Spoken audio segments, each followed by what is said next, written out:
Hello and welcome to my presentation for APA formatting and styling. And this is based on the latest version of APA. When I assign any sort of writing for my classes, it's in APA style. And so I want to go over what that actually means because it means way more than just you have to have a running header and you have to have a title page, okay? First of all, what is APA? APA stands for the American Psychological Association, and they've come out with this style and formatting guide for any sort of professional writing. It's the most used format in the social sciences. It's used in counseling, it's used in nursing, it's used in a lot of other fields. This is compared to MLA, which you may have been introduced to in your English classes in undergrad. For counseling and for the human services, you want to switch over to APA if you've been used to MLA in the past, because APA is what you're going to use here. What does it regulate? It regulates everything. So again, it's more than just including a running header. It regulates style, it regulates format, it regulates citations, references, how you write professionally. So it really encapsulates way more than just how your paper should be formatted. Okay, so first I'm going to talk about language. APA prefers you to use a certain kind of language when you're writing. You should, for the most part, use a third person point of view. So you don't want to say, I reviewed the research on the, I reviewed the research on the topic. You want to say something like the researcher or the author discussed this.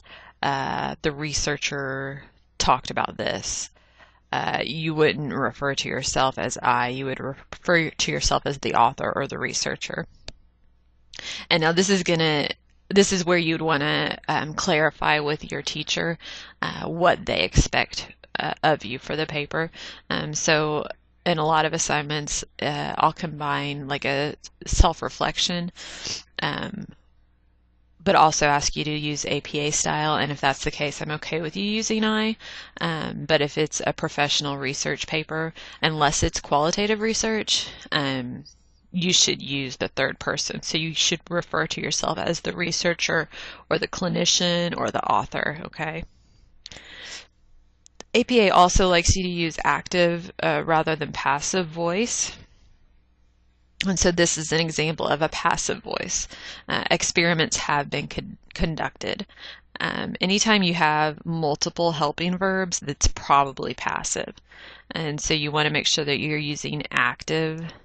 I don't have an example here. Active verbs in your writing. And so to do that, you just make sure that you put the subject of the sentence first. Okay, so instead of experiments have been conducted, you would say researchers conducted experiments. It's going to shorten the sentence. It's going to, it's just better writing in general. Okay, so you don't want to have all those helping verbs in there. They're not really doing anything in the sentence, and a lot of times they just make things sound more confusing. So do the best you can with active over passive writing. And this is this is something that you really want to try to do just in general when you're using APA style. So that shouldn't change depending on the assignment. Okay, so from assignment to assignment, you want to try and use active over passive. You also want to use the term participant for humans or client. Okay, and subjects for animals. If you're talking about research, and humans aren't subjects, they're participants. Okay, and in counseling, humans aren't patients, they're clients. You also want to be careful about saying prove. You can't prove anything. You can support, okay? So if you're talking about a theory or your thesis statement, you wouldn't say, I'm proving that this theory works best for this population in this paper. You're not proving anything, you're just providing support for it. To prove something takes a whole lot of work and research and time, and you're probably not ever going to do that. You're probably just going to provide support for a theory or a hypothesis.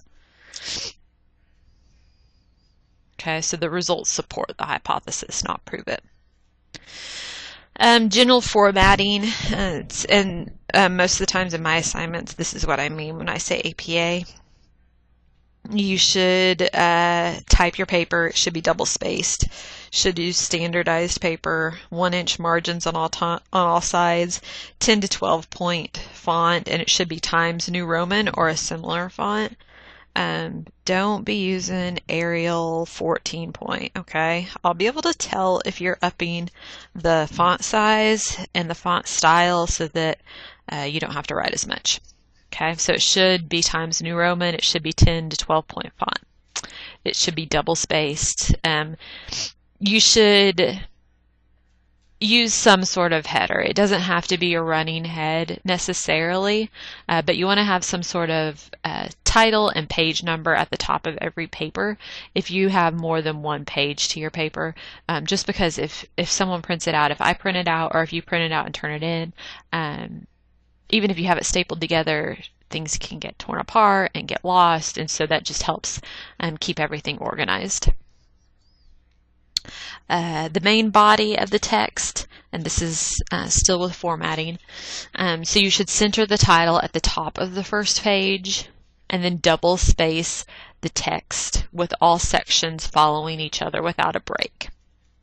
And that just means that after, like say you have subsections, you wouldn't hit enter twice and do like an extra space after a subsection. You would just type the whole paper double spaced, so you would never have an extra section or an extra break after a section. Now, Microsoft Word will do something kind of funny if you're not watching it. It will, here, let me pull up an example. But it will give you like an additional, so let's say we're doing a paper on language. If I hit enter, it's not double spaced here. What it's doing, it's doing like a buffer. And so you can go to page layout and you'll see here under spacing, it has a 10 point. Okay, so every time I hit enter, it's going to do a 10 point space, okay, which is different from the double spacing. Okay, so there's what it looks like here. Now I'm going to put in a double space. Okay, so you can see that the space is a little bit longer or a little bit bigger. So you just want to take that out basically. Okay. It's not that big a deal. It's actually the same space, right? But whenever you're actually typing, it makes a difference, because if you hit enter, it's going to give you an extra break there, okay? And that's something you don't want to have. So you want to make sure that you're taking out that spacing and doing a double space. Okay, with APA, you're going to do in-text citations. So anytime you need to cite anything that is a direct quote or is a summary of something that you read somewhere. Rule of thumb is if you didn't come up with it yourself, you should cite it, even if it's considered common knowledge. So in counseling, we're going to be learning a lot about, cognitive behavioral theory. And you may hear that over and over again. And so you may get to a point where you feel like you really know the theory well, and you've heard it from several classes and you read about it in different textbooks, but you still need to cite it if you're talking about CBT in a paper, because the concept originated from somewhere. And so even though it's something that you can't really say, well, I don't I don't know exactly where I got that information from. You need to find it, or you don't have it in the paper. Okay, so anytime you're putting something in professional writing, and it's not something that's your own opinion or thought, it should probably be cited. And APA also has certain formatting for tables and figures, which I'm not going to go over in this presentation, but if you use a table or a figure, you should double check APA styling guides to see how to do that. So here's an example of what an APA paper would look like. You're going to, first of all, begin the literature review on a new page, or you're going to begin the paper on a new page. This is if you have a title page or an abstract.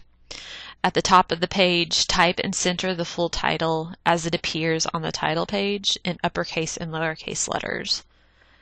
And for literature reviews, you should use past tense. So anytime you're talking about research that someone has done, it's something that has already happened, okay? So you should use past tense. In general, with APA writing and with writing in general, you want to make sure that your tenses match. So you don't want to go back and forth between past and present unless it's intentionally, okay? So if you're talking about something you're doing now, or so, for example, this paper examines research, that's something that's being talked about now, but the research was conducted in the past, okay? So your tenses should be used intentionally and be very careful with them. APA also outlines different levels of heading. And so you can see the level 1 heading, so this is for your major sections, is centered, boldface, upper and lowercase. Now if you have a section within that, so if you have a subsection, you're going to use the left alignment, so it's going to be flush left, bold case, upper and lowercase. And then if you go into different levels beneath that, then you would use those ways to format the heading there. In general, you're probably going to use level 1 and level 2, maybe level 3 headings.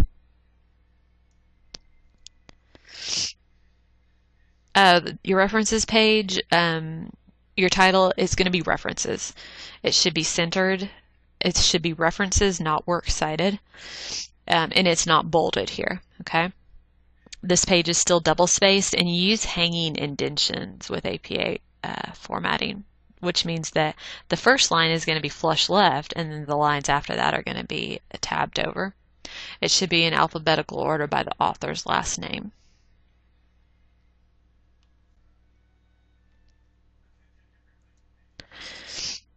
Some more basics about references. You're going to have the author last name and then first and middle initials. This is on the references page. Okay, so that last page. On your references page, you should include everything that is cited in the text of the paper. So your references should match your citations. Everything that's cited in the paper should be referenced in the reference page, nothing else. So I think, and I'm not familiar with MLA, but I think in MLA you just list all of the works that you read in preparation for your paper. With APA, they should match up directly. So if it's not cited in the paper, you don't include it in the references page. Okay, capitalization, you should capitalize the first letter of the first word of the title and subtitle. The first word after a dash or a colon and proper nouns. And then all major words in journal art or journal titles.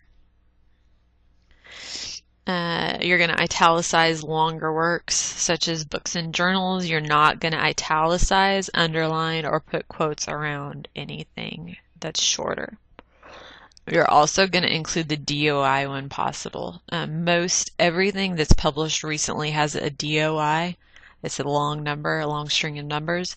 Some older works won't necessarily have a DOI, or depending on the how it was published, you may not have a DOI. If that's the case, then you use the website, okay, instead of a DOI. But you still need to find what the DOI does is it gives the reader a way to find the article, a direct link to the article. And so if you don't have the DOI, you still need to give some sort of way to get that article, and so a website would do. So here's the general form. I'm not going to go over this too in detail. This is something that you can copy pretty clearly whenever you're formatting. And this is for one author, one or more authors. You would use this type of format. Notice though, I'm going to escape out so I can point, but notice that in the journal, here's the title of the journal article. You're capitalizing the E, lowercase e, and then after the colon here, you're going to capitalize the first letter of the first word after that. And then you're italicizing the journal itself. Okay. Now when you get up to multiple authors, so for 2 to 7 authors, you're going to list them all. For 8 or more, you list the first 6 and then the last, and you do the ellipses here, so the dot, dot, dot. And these are just, I'm not going over all the types of references. So if you have, specific questions, you'll have to refer to the APA manual. Okay. And then here's the format for an author. Okay, notice for this you put a publisher and where it was published. One thing I want to talk about real quick is there's several programs that will do the citations for you. I would be careful about using those. Generally, they're pretty good in that they'll get everything in the right place, but what they don't do as well is like the capitalization. They tend to just capitalize how it was entered into the program, and they may get the italices mixed up. Okay, so if you choose to use a website or another program to do the formatting for you, I would still go back and double check and make sure it's exactly right, because chances are it's missed some things. So they're a good tool to use to kind of give you the general, to get everything lined out, but you still have to know APA because you want to go back in and double check it. Okay, and here's how to reference a chapter in a book. Notice that you're putting the author of the chapter first and then the editors of the book next. And then you're going to give specific pages as well.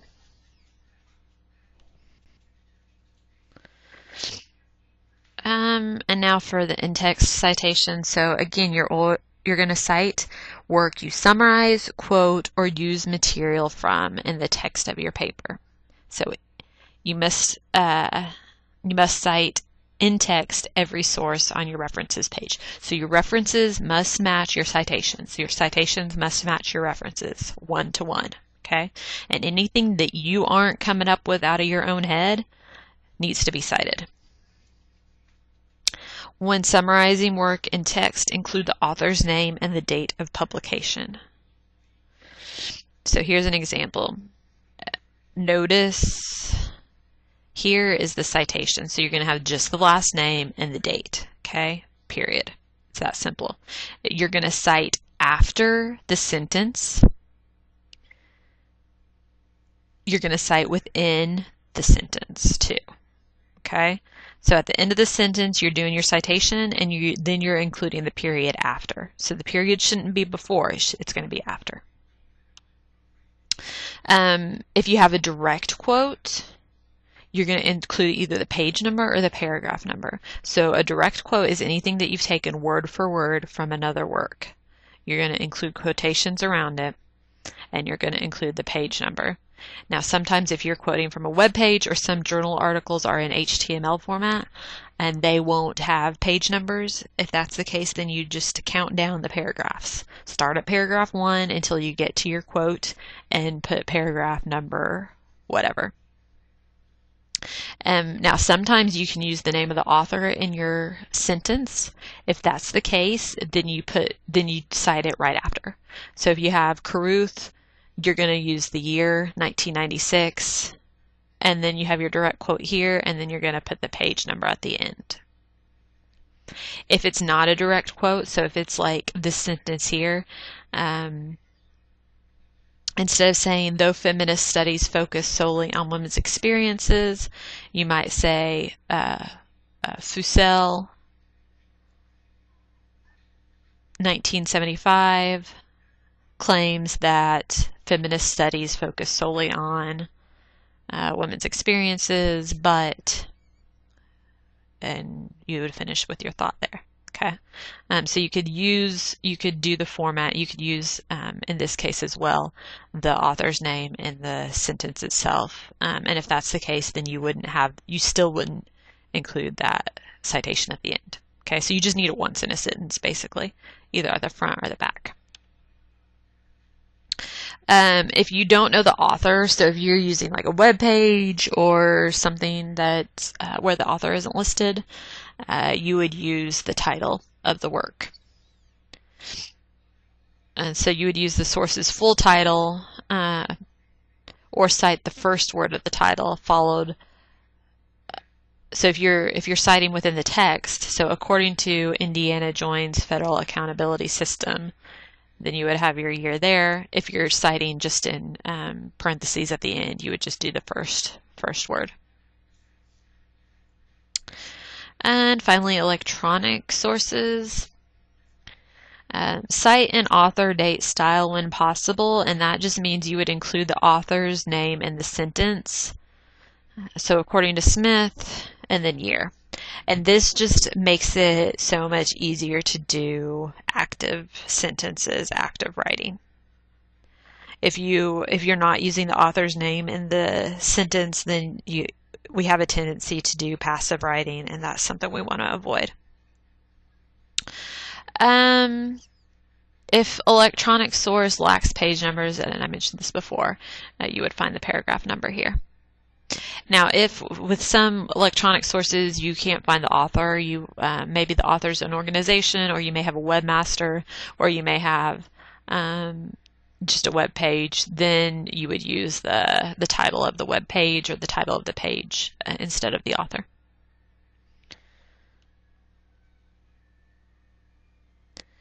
So here's an example of when you couldn't find the author. And so you'd use the title, video, and so here's the references. Video game addiction may be common, year, month, and then you would put where you retrieved the article from, and then here's how you would cite it in text.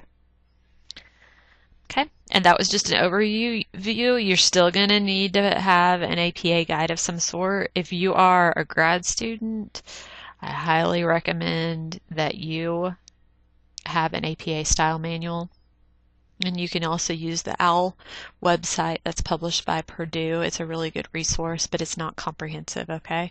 It's not going to give you details, and it's not going to give all of the many different options for referencing and citing that you're going to come across.